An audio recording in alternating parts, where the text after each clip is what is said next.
2024 году каждый из вас будет искать новую нишу для бизнеса. У кого-то уже есть бизнес в Польше, но вы хотели бы иметь несколько проектов, а кто-то только планирует его открывать, допустим, будучи сейчас на работе по найму. Выбор ниши, выбор вашего нового бизнеса – это очень важно, потому что это способ вам выйти на новый уровень финансов, это способ вам заниматься тем, что вы любите, это возможность кайфовать от жизни и зарабатывать много денег. Все предыдущие 3 года мы записывали, так символично завершая каждый год, мы записывали идеи для бизнеса в Польше на следующий год. И вот сейчас вы увидите эти видео, да, здесь в подсказке, вы, кстати, можете их посмотреть, либо внизу под видео.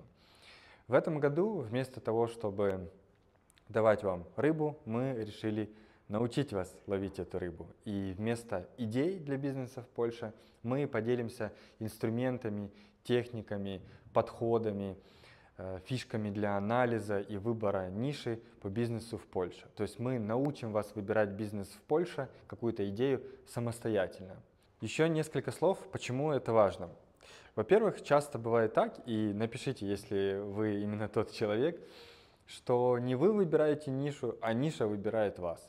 То есть это так называемая ниша по залету, да. То есть вы занимались чем-то, пришел какой-то друг, сказал: эй, а давай делать вот это, и вот вы уже как 3, 5, 10 лет занимаетесь чем-то, что, возможно, сейчас не приносит вам удовольствия. Бывает так, что вы работали на работе, вы как-то выросли, да, из этого, и занимаясь теперь вместо работы, занимаетесь этим же, но в формате бизнеса, и тоже чувствуете, что вам что-то не нравится, вам не нравится рынок, клиенты, средний чек и так далее. Поэтому это важно, хочется, чтобы у вас не была ниша по залету, а хочется, чтобы в 2024 году бизнес в Польше ваш, это было осознанное решение. Второе, это выбор правильной ниши и правильного рынка дает вам возможность очень простую, это тупо работать меньше и зарабатывать больше.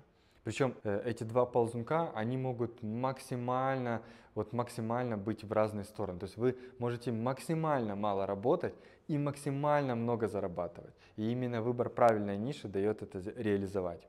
Третье, как я сказал, это кайф от процесса. Не знаю, что из этого самое важное, но кайф это точно важно. У вас есть возможность выбрать не то, чем нужно заниматься, а то, чем вы бы хотели заниматься. В этом видео давайте разбираться, как это правильно сделать. Итак, давайте разберемся с подходами. Да? Я собрал для вас подборку различных подходов и методов, как эти ниши можно выбирать. И первый метод, первая техника, да, это ваше ближайшее окружение, либо ресурсы, которые есть вокруг вас. Вокруг вас есть ваши родственники, ваши друзья, ваши знакомые, ваши партнеры, контрагенты, возможно, клиенты. Это все люди, которые чем-то занимаются. И это ресурс, который вы можете использовать. Вы можете сделать с ними партнерство. Возможно, у какого-то человека, знакомого, есть выход на каких-то поставщиков. Поэтому для вас первое задание прямо сейчас под бумагу и ручку, да, это выписать весь список вот таких вот людей, у которых потенциально есть какие-то ресурсы. И здесь речь не идет о том, чтобы забрать эти ресурсы, а речь о том, чтобы сделать такой аудит и подумать, как в коллаборации это можно использовать. Второе. Глобальные тренды на рынке. Сейчас есть какое-то состояние рынка здесь в бизнесе в Польше. Да? Несколько лет назад было популярно, допустим, строительство. И оно, в принципе, и сейчас популярно, но рынок чуть-чуть меняется. Скажем так, 5 лет назад очень был большой тренд на агенции працы, да, то есть это нанимать людей, там, 200-300 человек на свою компанию и продавать их дороже, нанимать их и платить им, там, я не знаю, 30 злотых в час и продавать их за 35 злотых в час.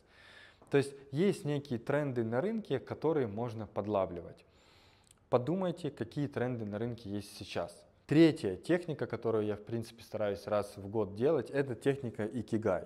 Вот здесь вы сейчас видите пример этой техники, да, это таких 4 круга того, что вам нравится, того, что вы любите, того, чем вам нравится заниматься, за что люди готовы платить, где есть рынок, да, и вот заполняя эту всю технологию, эти все 4 кружочка, вы потенциально можете придумать и скомбинировать какую-то нишу, да, какое-то новое направление для себя. Внизу под видео мы оставим ссылочку на Икигай, на это упражнение, где вы сможете с ним детальнее ознакомиться. И четвертый такой метод, подход к выбору ниши – это ваша личная экспертиза в чем-то, в том числе наложенная на какие-то ресурсы, партнерства с кем-то.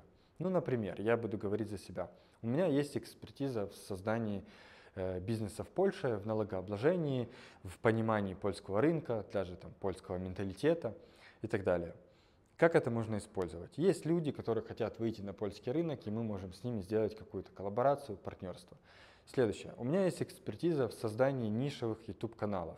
Маленьких таких каналов, которые позволяют продвигать какие-то бутик-агентства, бутик-компании, в том числе как нашу. Возможно, я могу кого-то спродюсировать, возможно, я могу создать новый следующий YouTube-канал в какой-то нише, да, повторив свой успех.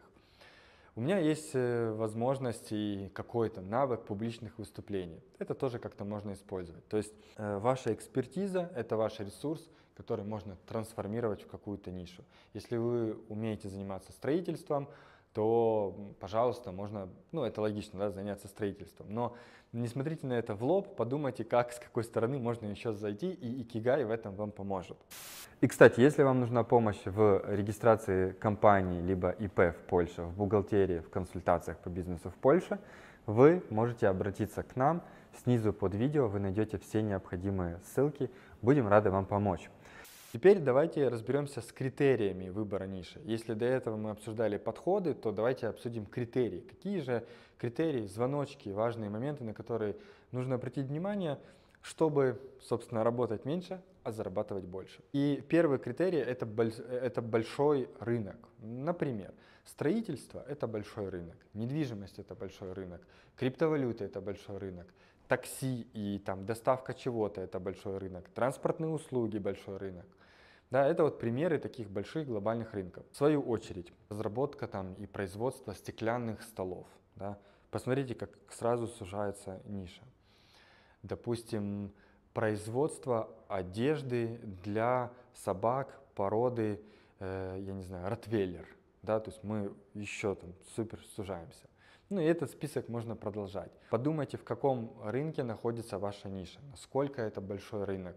И если вы не знаете, большой он или нет, то в конце видео я дам вам инструменты, как это можно проверить. Вот большой он или нет. 10 тысяч запросов в месяц купить одежду для собаки – это много, либо мало? Да? В конце видео я дам ответ на этот вопрос. Следующее – это растущий или падающий рынок. Тоже дам вам инструменты в конце видео, но в целом в рынках есть какая-то цикличность. То есть рынок может либо расти, либо быть там условно ровно, но чаще всего он либо растет, либо падает. Тоже задумайтесь, даже интуитивно это понятно, растущий сейчас рынок в каком-то направлении или падает. Например, сейчас растущий рынок различной экопродукции, там, всяких ковров, одежды и всего остального.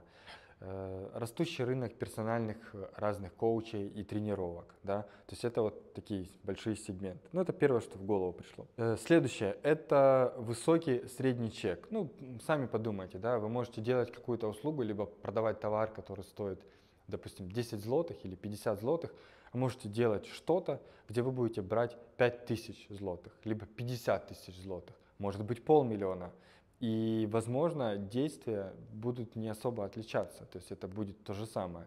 Одни и те же действия, чтобы продавать на 50 и на там, 500. Поэтому средний чек – это тоже важно. Четвертое, да, стандарты, правила и регулирование в рынке.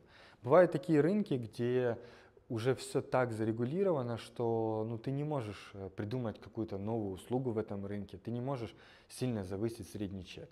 Например, в Польше все финансовые услуги и большинство всяких посреднических услуг между человеком и какой-то организацией, банком, там, лизинговой компанией, они зарегулированы и они работают таким образом, что вознаграждение я как посредник не беру с клиента, а беру там, условно с банка, либо там, с компании, либо от государства, либо еще откуда-то. Да?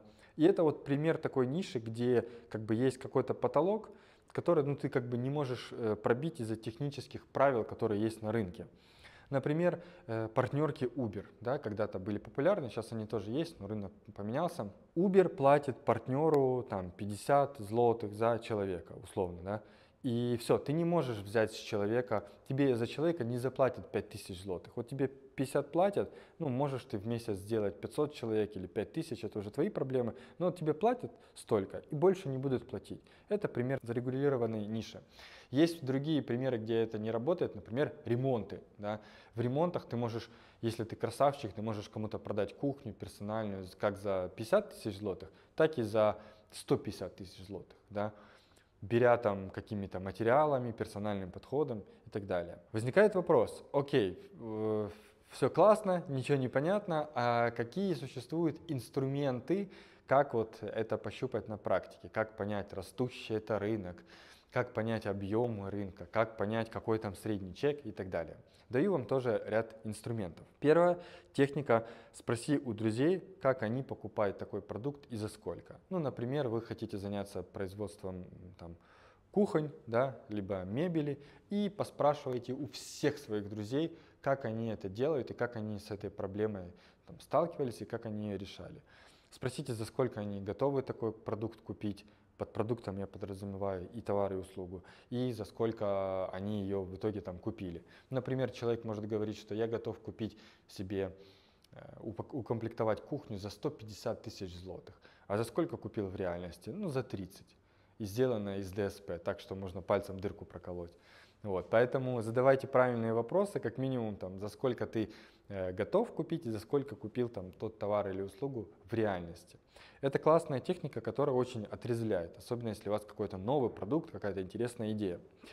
Второе – это вот как проверить, есть ли сейчас тренд, является ли этот рынок растущим или нет. Есть такой инструмент, называется Google Trends. Сейчас вы у себя на экране видите пример с нашей нишей, да, и вы видите, как меняются тренды и запросы и спрос на эту нишу, на нишу под названием регистрация компаний в Польше. Вы видите, как это меняется, и в принципе можно какую-то причинно-следственную связь выстроить. Да? Когда началось полномасштабное вторгнение, рынок чуть-чуть поменялся, и это отображается на графике. Попробуйте вбить свой запрос, то, чем вы планируете заниматься, и посмотреть, есть ли какая-то сезонность, есть ли какой-то тренд. Купить консультацию у экспертов в этом рынке. Так часто делают наши клиенты, покупая консультацию у нас, но вы можете купить консультацию в любой нише. В любой нише есть какие-то эксперты, где можно купить время за деньги. И обычно это стоит не так дорого, как вы думаете. Это может стоить типа там 300, 500, я не знаю, 1000 злотых. Но это супер ускорит вас, либо позволит вам принять правильное решение. Дальше. Купить консультацию у конкурентов. Вы не поверите, но есть конкуренты, ваше будущее. Они даже могут не знать, что вы их конкурент еще сейчас, да, и вы можете просто купить у них консультацию. Это тоже может стоить условно там 100-200 долларов, но вы купите экспертную точку зрения человека, который реально находится в рынке. И последнее – это сделать анализ спроса в интернете, используя инструменты уже более технические. Тут нужно, конечно, в интернете посмотреть, как это работает, но я вам даю 4 инструмента, которые вам помогут в работе. И вы их сейчас видите у себя на экране. Первый из них это Serpstat. Это наш украинский сервис ребят. Классный инструмент, которым мы сами пользовались. Это возможность проверить ваших конкурентов, вбить их, посмотреть, откуда у них трафик, какая структура трафика на сайт, сколько людей к ним заходит с соцсетей и так далее. Второе это SimilarWeb. Похожий инструментарий, но просто по-другому отображается и по-другому стоит. Третье – это Ahrefs, это больше для SEO показателей, проверить, опять же, сколько людей заходит на сайт к вашим потенциальным будущим конкурентам, по каким ключевым запросам и примерно предположить, сколько они получают клиентов, лидов с этого сайта, и с каким средним чеком, и понять вообще, сколько они зарабатывают денег. И последнее – это тоже SEO-инструмент, это SEMrush. Тоже инструмент по SEO. Итого, внизу под видео вы найдете эти все ссылки, плюс ссылку на Google Trends и плюс ссылку на Keyword Planner от Google. Это тоже бесплатный инструмент, где вы можете посмотреть, повбивать ключевые запросы и посмотреть, какой спрос есть на эти вещи. Как еще можно проанализировать рынок? Это с помощью банального, тупейшего инструмента, реально, ребят. Это вбить в Google запросы, которыми вы хотите заниматься, например, там, купить мебель, купить, я не знаю, стол в Варшаве, да, там, если вы знаете польский, то на польском, если ваш рынок это там русскоязычный, украиномовный, то он там на том языке. И оставить заявку конкурентам и пообщаться с конкурентами. Пообщаться, послушать, прикинуться клиентам. Так часто делают наши конкуренты, оставляют заявку нам. Мы тоже так делаем, и это вообще нормальная практика. То есть немножко сверяться с тем, что творится на рынке. Друзья, спасибо за просмотр этого видео. Если вам понравилось, ставьте лайк, подписывайтесь на канал, пишите вопросы в комментариях, что вам еще интересно узнать. И хорошего вам бизнеса в Польше. Если вам нужна помощь в регистрации компании, открытии ИП и бухгалтерии, тоже пишите нам, все ссылки в описании. Попадки!